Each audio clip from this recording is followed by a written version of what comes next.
He's a Dutch artist, sculptor, painter, photographer and writer.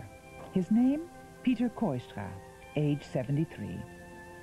He is known for the fact that he doesn't just have ideas, he also puts them into practice. It was he who invented the art lending system, a revolutionary system from which the artist and the public both profit. Although at first nobody believed in it, it has since been implemented in many countries around the world.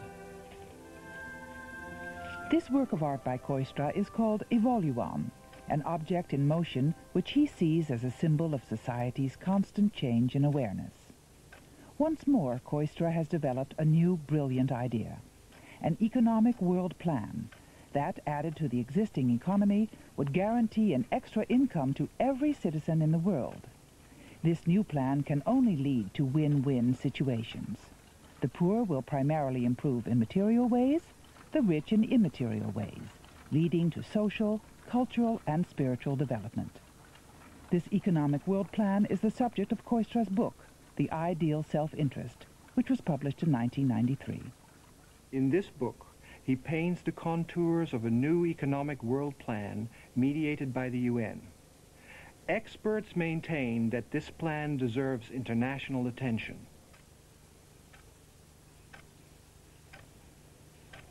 Laat ik het zo uitdrukken dat ik zijn denkbeelden heb vergeleken met de mijne en gevonden op hoeveel punten wij met elkaar eens waren. Dat waren er veel en ik sta dus zeer positief tegenover dat boek. I read the plan with great interest and it occurred to me that this could represent an extraordinary opportunity and a window of hope for the world's poorest population, of which there are more than 1.3 billion people living at the edge of survival. Het plan van het UNO-basisinkomen voor iedereen heeft een paar hele aantrekkelijke kanten. De kern ervan is dat er een garantie komt voor inkomen voor iedere wereldburger.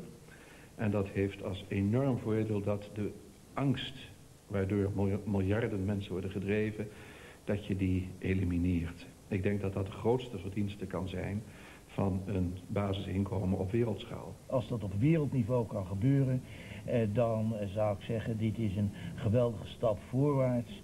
En dat zou de mensen beschermen tegen armoede en ellende.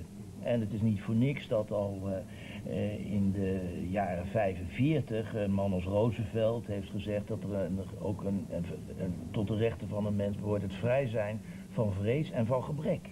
En ik denk dat dit vrij zijn van gebrek, dat een heel belangrijke voorwaarde is, ook voor het genieten van andere rechten. Het basisinkomen voor iedereen, dat is een essentiële voorwaarde om te komen tot een stabiele wereldeconomie. Je moet je voorstellen, zolang de mensen geen basisinkomen hebben, zal er angst zijn. Iedereen zal bevreesd zijn voor de volgende fase waarin hij geen inkomen heeft, geen eten en wat dan ook. Een basisinkomen is de volgende fase die we nodig hebben. Na alle fasen van eerst de charitas, de liefdadigheid. Daarna in Nederland het systeem van de sociale zekerheid, trekken van het race. En de volgende logische fase zal zijn het basisinkomen. En niet alleen het basisinkomen voor Nederlanders of Europeanen, maar wereldwijd. Dat is een essentiële voorwaarde om angst weg te nemen en om te zorgen voor een evenredige verdeling van goederen in de wereld.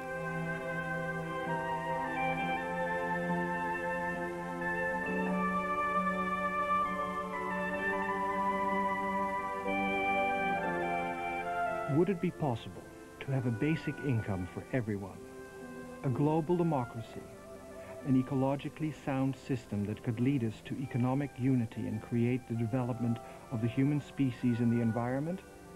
A system which moves us away from our present self-centered economy to one that serves us all? There are new situations that confront us with problems and challenges for which we can no longer find the solutions in the existing frame of reference.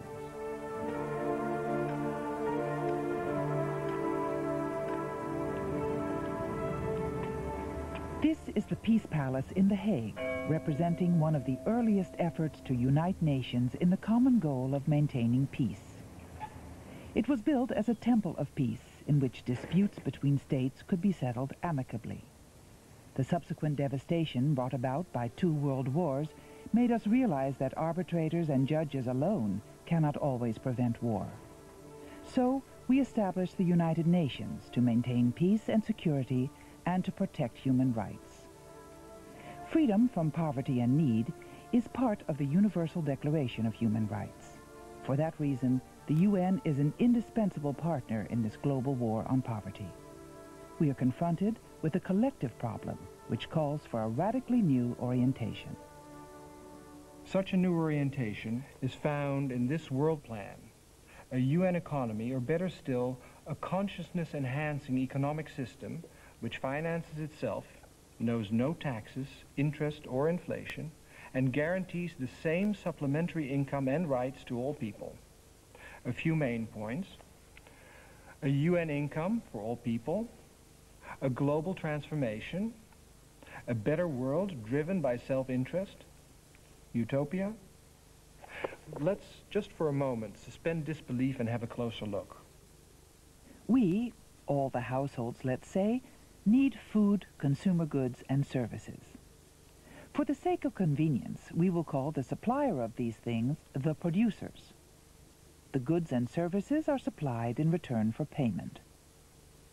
The price of the food, goods, and services, which we refer to, in short, as goods, is partly determined by the interplay of supply and demand. There is a market, the market for consumer spending. So there is a flow of goods in one direction and a flow of means of payment, usually money, in the opposite direction. In the same way, there is also a market for means of production, in which labor and knowledge are supplied from the households to make the production possible, or, in other words, production factors. In return, the labor and knowledge supplied are paid for, mostly in the form of wages or salary. The circle is now complete. So we have a flow of goods or production factors moving in one direction and a flow of money moving in the opposite direction. We should keep in mind that the money in the system is the equivalent of the goods and services produced. So money only has a value if it is balanced by production. This means that in a healthy economy there should be a balance between money and production. And that is how our current economy basically works. A balance between money and production also means that extra money or purchasing power should lead to extra production. This principle underlies the extra United Nations income. This is a basic income for everyone, which is only made available, and this is the important point, in order to be allocated, not therefore in order to be saved or in order to be used to pay off debts. First, an inventory is drawn up of how the families will allocate their extra UN income. For this, the information superhighway is essential. Next, an investigation is carried out as to which producers can supply these goods in an ecologically sound way and at what price. Because of guaranteed sales and payment in advance, the producers don't have to approach their banks for financing, so they don't have to make allowances for bank interest in the cost price. But the bank is involved in a different way. The extra UN income is reserved for the households as a deposit on a transfer account, in UN dollars, for example, and subsequently made available to the producers. Meanwhile, these producers have started their production on the basis of the guaranteed orders. With the guarantee of the central bank, the local bank exchanges the UN dollars for local currency. For this extra production, a demand has now arisen for extra production factors and an extra balancing flow of money. In the meantime, the ordered goods or services are being supplied. The extra flow of money finds its way into the market for consumer spending. In this way, production is stimulated. The total economy has increased in a balanced way. In this proposal, nothing is produced without prior agreement on a safe, efficient, and ecologically sound production method. That's the secret of an economy that is no longer the instrument of power and money. You should look at this UN economy as a kind of supplementary economy, which will eventually balance man and nature. You see, this black coffee gives me stomach aches. Now compare this black coffee to the present world economy, which gives all of us so many problems. When I add this white milk, I can stomach it. Compare this white milk to the supplementary, ecologically sound, more humane UN economy. Imagine, every year a dash of the safe UN economy is added to the unsafe world economy. Gradually, the old economy will receive more and more impulses from the new economy because the same producers and the same consumers participate in both economic systems. And one day an equilibrium will be reached. Schematically, you could show it like this. Consumers want to spend their UN credit on, let's say, a new bicycle. The bicycle manufacturer has extra capacity to supply these bikes. In this way, UN currency goes from consumer to manufacturer. The manufacturer hands over all the UN currency he receives to the local bank, which is also a branch of the UN bank. The counter value of that currency is credited to the account of the manufacturer in his own monetary unit. With this money, he can pay the supplier and his staff. These people can spend their money on goods in the existing economy. In this way, the whole economy grows. This plan will generate an estimated 70 to 100 million jobs. The poor become richer without the rich becoming poorer.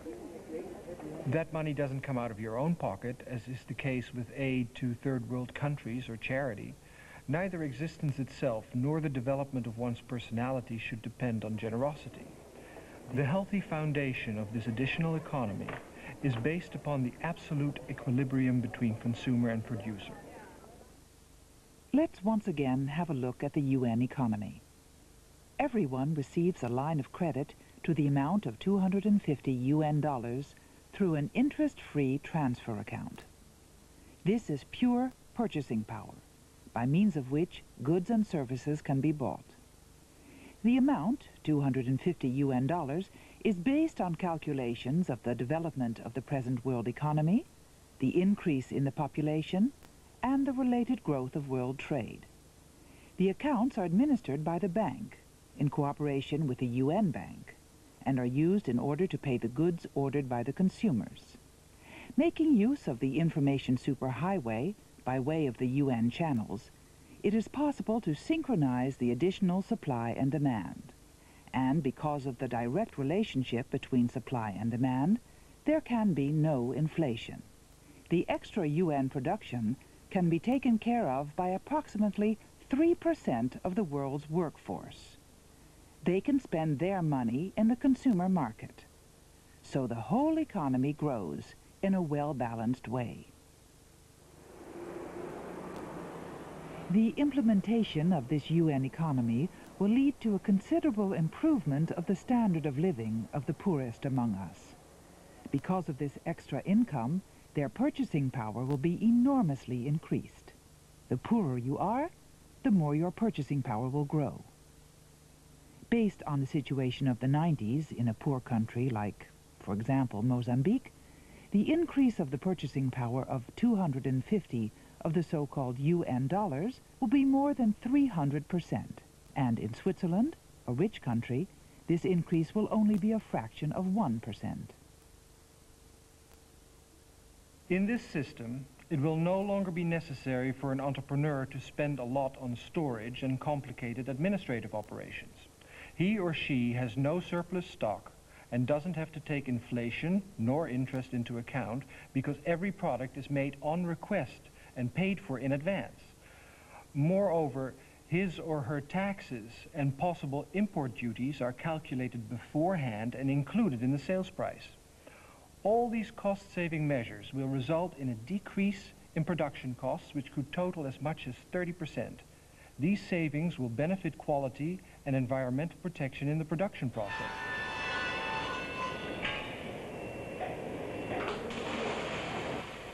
In this system, production will never be either too large or too small, since it is a closed circuit. Through regional UN workers, social market researchers, we can take stock of our wishes, and these can be geared to an ecologically sound production of goods and services. This new system will mean a tremendous boon for bankers, since they will be paid to administer all UN credits in close relationship with the central UN bank, those 6 billion times $250 per year. At the end of each year, all the unused credit will be repaid to the UN Central Bank, as it cannot be saved or used for speculation. Therefore, it will not be necessary to create a new financial infrastructure to administer this new economic system. The UN Bank will come to an arrangement and pay the banking world to perform financial services to make this economy run. Among other things, they will check UN dollar credit accounts, comparable to the present-day checks on overdrafts.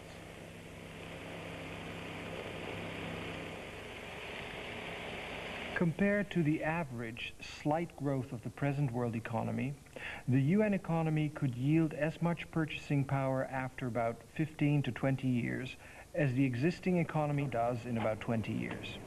So we now know that the extra purchasing power in circulation through these UN dollar transfer accounts cannot cause any inflation, because it has been predetermined how large the production of goods and services should be, and because all payments are made automatically and electronically.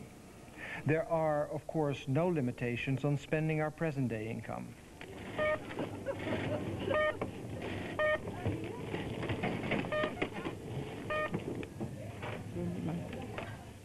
Well, what do you think? Because all of us have a stake in it, and we will not only keep our present income but receive an increase as well, it is time to take a serious look at this plan. Of course, a number of logistic questions remain as far as the organization of it all is concerned, such as how do you instruct all the UN workers needed to list our requests? And how do you keep the system free from corruption, speculation, fraud, and the like? In his book, Kooistra gives plausible answers. But first, it is essential for the United Nations to seriously commit themselves to this plan.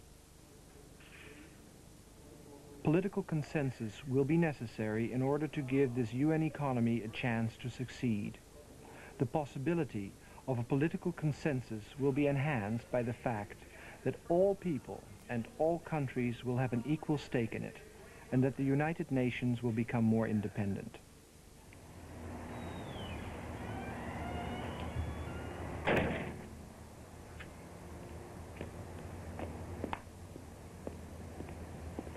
Our self-interest is really at stake, because we only have one Earth and we depend on her for our survival. We cannot continue in the same way as we have up until now. Let's listen to what experts have to say about this UN economy. Wat je ook in de praktijk mag zeggen van de Verenigde Naties, al die blauwdrukken voor een nieuwe wereldorde, ook waaraan Kooistra denkt, die hebben een of andere raakvlakken bij de Verenigde Naties. En het is het enige instrument, als we die kant op gaan, die zeg maar operationeel kan worden gemaakt. En dan denk ik ook dat Kooistra niet alleen denkt aan de Verenigde Naties in zijn huidige vorm, maar ook in een vernieuwende vorm, waarin dus veel meer medewerkers komen. Allemaal VN-mensen in feite. Hij wil dus een heel koor van VN-mensen recruteren. En ik denk ook, als we dat zien, dat er in beginsel die bereidheid bestaat bij vele mensen. Niet bij iedereen, maar bereidheid bij groepen mensen om hier aan mee te werken. En dan denk ik dat het heel juist is dat hij aansluiting zoekt bij de Verenigde Naties, misschien in een nieuwe aangepaste vorm. Dat is een langzaam proces. Daar zullen we nog enkele tientallen jaren mee bezig zijn. En in die tijd zullen we zien dat de oude economie zijn voorwaarden en zijn voordelen verliest ten bate van een duurzame economie. Daar geloof ik zeer in, want het is in het belang van iedereen. Dat is een van de perspectieven van de rechten van de mens. Dat we nu niet alleen denken aan de rechten van de mensen die nu op deze planeet leven, maar ook dat we een leefbare samenleving houden voor de toekomst, voor generaties die na ons komen. Dat vereist natuurlijk een zekere zelfbeheersing, dat vereist inzicht en kennis van wat we kunnen en niet kunnen en mogen doen. En daarom gaat er ook een heel sterke ethische boodschap uit van dit boek. Men zou natuurlijk open moeten staan voor zijn argumenten. En dan geloof ik dat als men er werkelijk goed over nadenkt, dat men dan tot soortgelijke conclusies komt. We zijn al jaren bezig met het milieu te integreren en duurzaamheid te integreren in de economie. En als je terugkijkt, 25 jaar, dan hebben we zeer veel bereikt. Het is dus niet zo dat we ongeduldig moeten zijn en zeggen het moet de volkomende 10 jaar worden gerealiseerd. We beginnen aan een nieuw millennium. En het is zeker dat in dat nieuwe millennium op een of andere manier een duurzame economie gerealiseerd zal worden. En daar hebben we enkele tientallen jaren voor om dat voor elkaar te krijgen.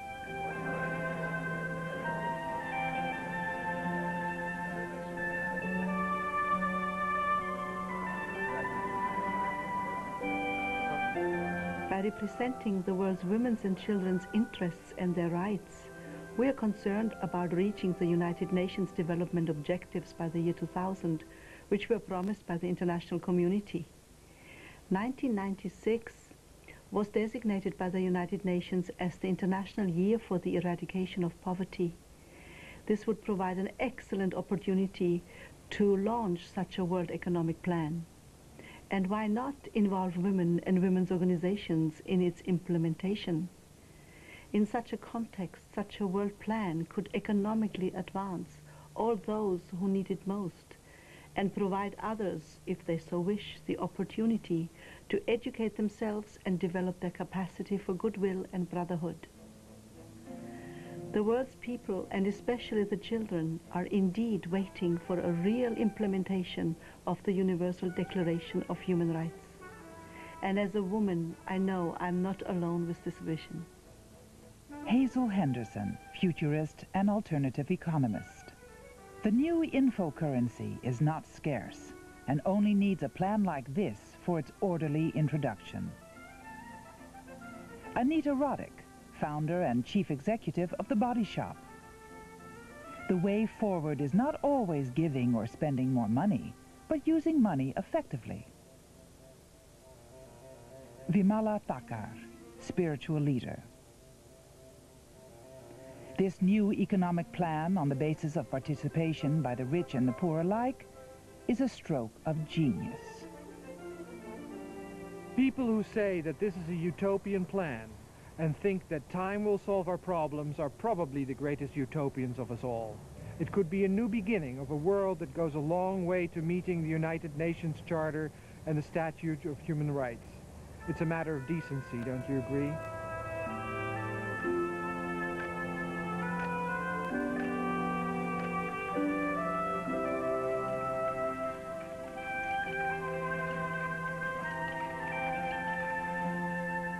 Pieter Kooistra. Everything in life is based on a balance of mutual interests. This balance ensures peace, peace within us and peace among us. The one is connected to the other. They unite our feelings and our thoughts, which allow us to rise above ourselves and to recognize the spirit of unity in ourselves and in each other.